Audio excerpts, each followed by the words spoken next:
So with our handsome Mr. A, ready, Allston, we're going to warm up with a little bit of some of our loose leash walking skills. I know right now we are working obviously off gear, but we're just kind of honing in on getting this nice attention to the handler. Yes. If you're finding, again, certain things are not going as smoothly, definitely gauge the environment, which I know we've chatted about. So because a lot of times environments will drive your pup's behavior. So if, let's say, an environment is way too stimulating or overwhelming, most of our pups or dogs will have a much harder time if they haven't actually been able to learn the skills prior to needing them.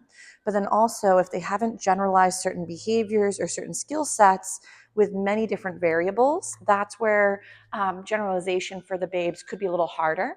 So I would recommend, let's say he's doing a stellar job in certain bubbles, is I'm not saying you have to do this all the time, but have a few little field trip zones that you might like to go to see if you can get him to master, let's say, the skills that you've been working so hard on. So every once in a while throughout the loose leash walking, I do like to send a snack away to do a little find it. So Mr. A can almost work on reorienting back to me and then feed for this gorgeous little side position, be it left or right. So, but the main goal is we want to make sure that we're capturing even the glimmers of behavior. So as he's getting more refined, ready, we can start to, again, make the criteria a little bit more advanced so he can then start to really master the skill to the level that we were hoping. So if, let's say, for example, working on moving and then practicing stopping and then slowing down or speeding up, all of these skills could be really helpful, because what if you need to get away from something or move a little further away from a distraction? You can start to practice those dance moves well before you need them. So again, I'm setting him off with a lovely little find it. Allston, come. Nice. Good job. And he's doing a splendid job. Ready? Let's go. Good job. So with your handsome guy, remember that if there are certain environments where he's really not doing well, so a lot of times we have this concept that our puppies or dogs have to go for a legit walk. So somewhere where we're trying to go from point A to point B in our neighborhood or down our road. Remember that if our babe is struggling at times, of course, one of them rolled right under the chair. Ready, Allston, come. If your babe is struggling and can't always handle the constant change that is that dynamic, it might be better to either warm them up in and around your home or yard and then try a few sections of your neighborhood. If though your babe is getting so overly stimulated or so overwhelmed that they're unable to function, they don't take their food, they're unable to bounce back from distractions. He's trying to grab one of the bones. Ready? Allston. Yes, good job. I have a little chew item out here just in case for them sometimes if they want to work on a chew item to help them redirect or decompress. Good job. So if we're finding certain environments to be way too stimulating or flustering, remember that whatever your puppy or even adult dog is rehearsing, they're getting good at. So if that means while we're walking through the neighborhood, he barks and lunges, or he gets really excited and starts to whine, he's not actually getting over something. He's more than likely starting to think this is what we do when those things do happen. So I would recommend to make sure that whatever your babe is rehearsing is something you'd like him to get really good at. So if we're finding the environment is way too challenging, a great way to help your puppy be much more successful is to practice in environments that are conducive to them being set up for success. So we have dived into it a little bit, like there's sniffspot.com.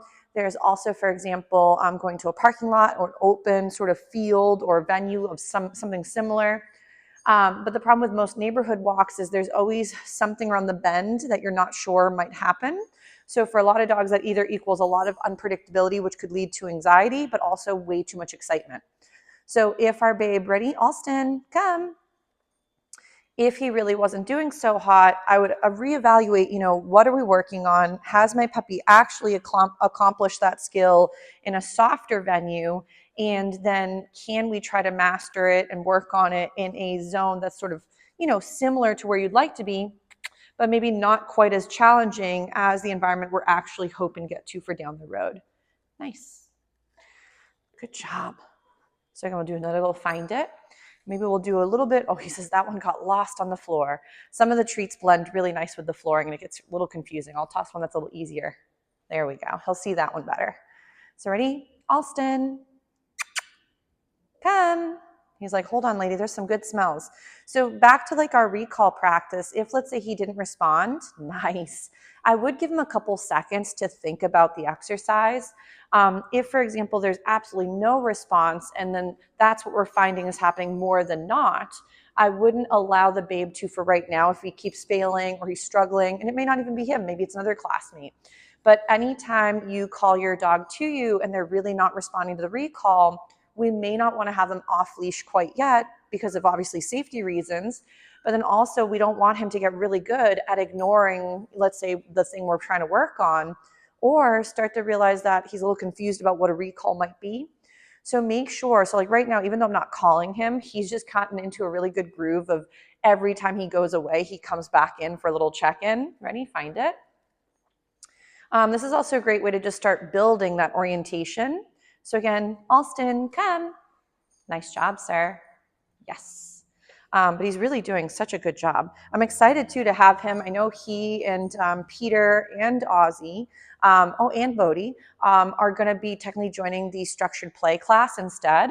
So I think they're going to have a really nice time. Even though they have playtime here, it's just going to be, again, without the video, but no worries. They're still going to have a very nice, fulfilling, and exhausting day.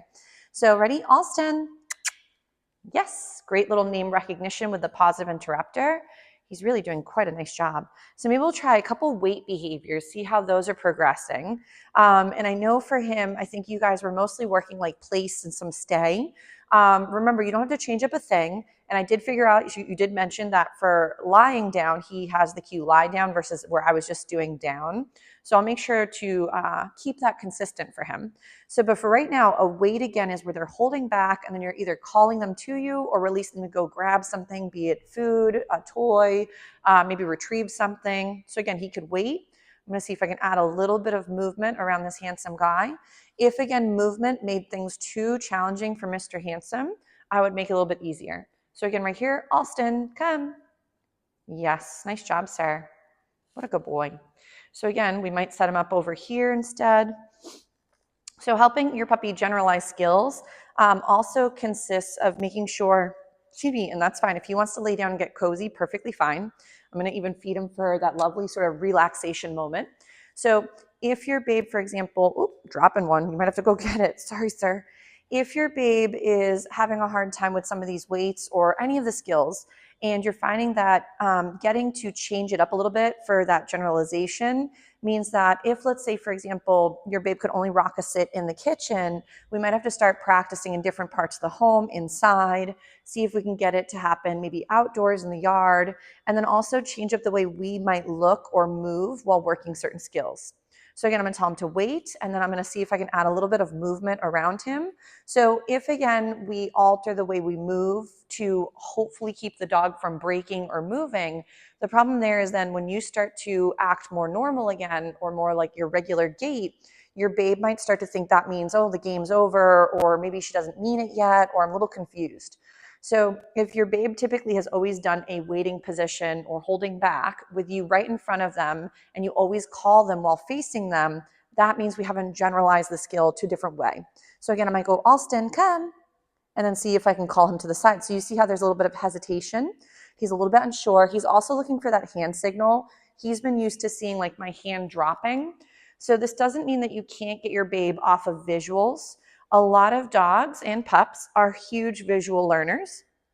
So if, let's say, for example, your puppy learns how to do a sit with a swooshing hand motion upwards, we would want to start cueing with the word, the sit, and then maybe offer the hand signal if they really were having a hard time or we're trying to fade out that hand signal. I would recommend, though, to keep both.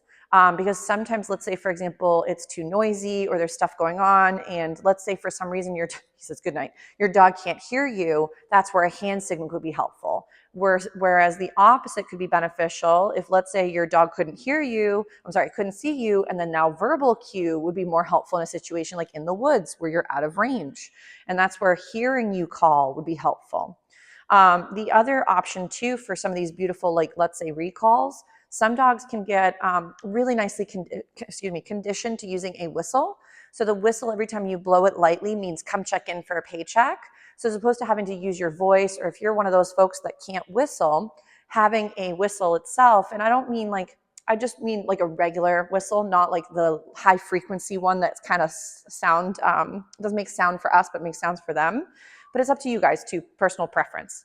But typically I'd recommend you can also use whistles as a certain slogan for check-in for a recall. So right here, I'm gonna tell him to wait.